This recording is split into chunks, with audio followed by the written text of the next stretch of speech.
Number 6. Daisy the Flower and 7 other characters.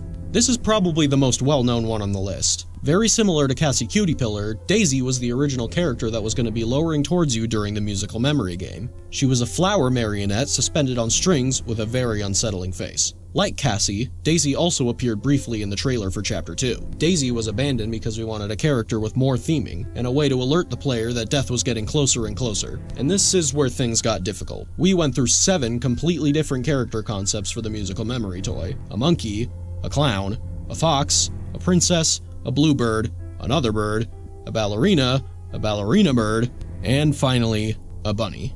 We liked the bunny because he had great theming with his symbols and clothes, as well as his symbols serving as a great audio tool as you hear him descending upon you in musical memory. After a few slight design tweaks and color variations, we finally got the Bunzo bunny we all know today. Daisy the Flower wasn't completely absent from Chapter 2, however, as we see various art and posters of her throughout the game, as well as a full cardboard cutout with voice lines from Daisy.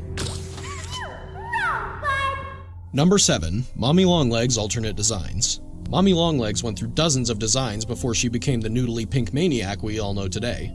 2 of these scrap designs actually show up in Chapter 2 as old blueprints for Mommy Longlegs. Her first design was a noodly plush doll with button eyes. It was cute, but that was the problem. The design wasn't eerie enough. A few other things on top of that was she looked too young for her name to be Mommy, she didn't have enough resemblance to a spider for her Longlegs pun to make sense, and we wanted to try making her a plastic toy to make her feel more unique from Huggy Wuggy. For the next designs, we really tried to push the spider look, as well as make her appearance a bit more creepy. She did look like a spider now, but too much so, to the point where we didn't think it would be realistic for Playtime Co. to create a toy like her. Another issue was this design didn't necessarily look like a toy at first glance either. The next designs really tried to push the creep factor in the face, and reel back a bit on the spider elements. This design pass is also where we came up with the idea of Mommy having limbs that could stretch. Originally, her limbs were going to extend in the form of plastic tubes, similar to the way a lightsaber toy might extend. This design was scrapped because of the challenge of making her limbs bend while also being made of extending plastic tubes. The variation of colors also made her design feel too sporadic and complex. To solve these problems, we came up with the concept of elastic plastic, a substance that Playtime co-created that can stretch like rubber but also retain its shape and position. We also simplified her color pattern and gave her a spherical waist similar to a spider's abdomen. We concepted a few alternate designs after this one with more spider-like features, however the problem from before still persisted that it was too spider-like and creepy for Playtime Co. to have realistically made. Number 8. The 6 Lost Toys. From the beginning of Chapter 2, we knew we wanted to have new toys present in each of the games in the game station. These became Bunzo Bunny, the Mini Huggies, and PJ Pugapillar. But before those were made, we had 6 different potential characters created to fill these roles. Jolly Clown, who went through a few design iterations, Lovebug, who actually appears in Chapter 2 as a rejected toy, Psydog, a robot dog toy, Sunny Buddy, who also appears as a rejected toy, Lily the Frog, a frog on roller skates, and Monster Truck. That one kinda speaks for itself. Number 9. The Quality Control Room and the Production Room.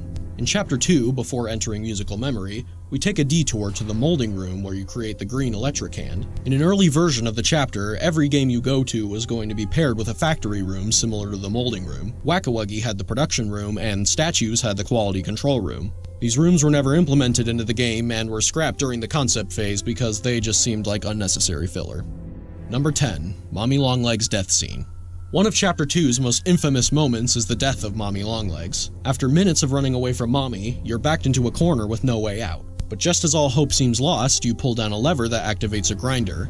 Mommy's arm is pulled into the grinder and she desperately tries to escape, screaming for her life as she's slowly crushed to death. Now you wouldn't think it, but there was actually quite a bit of debate behind the scenes about how Mommy should be pulled into the grinder. In the alternate version of Mommy's death, her head is actually pulled inside and grinded to a pulp, leaving her lifeless lower half to fall onto the floor. Here it is.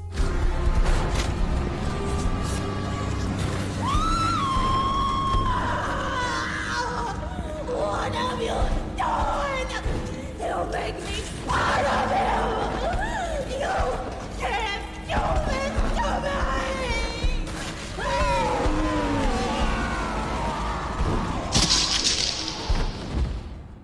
We decided to scrap this version for 2 reasons. 1, the imagery of Mommy's upper half being dragged away would be more resonant than her lower half being dragged away. And 2, Mommy's head being grinded up might have just been too gruesome to show without the game getting an M rating. So there you go. Those were 10 lost secrets in Poppy Playtime Chapter 2.